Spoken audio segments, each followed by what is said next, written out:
కళ్ళ చిన్నది వస్తానని అన్నది కళ్ళలోకి కళ్ళెట్టి ఏదో ఏదో చేసింది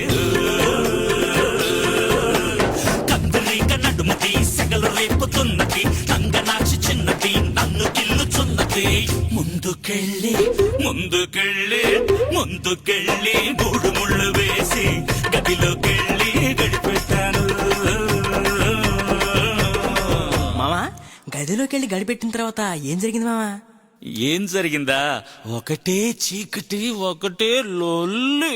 చెరు చెయ్యేస్తే చెరు చెయ్యేస్తే చెరు చెయ్యేస్తే చినిగి చినిగి చాటైపోద్ది. చెరు చెయ్యేస్తే చీకటంతా వెలుగైపోద్ది. చెరు చెయ్యేస్తే చిలక కూడా చిందేస్తుంది.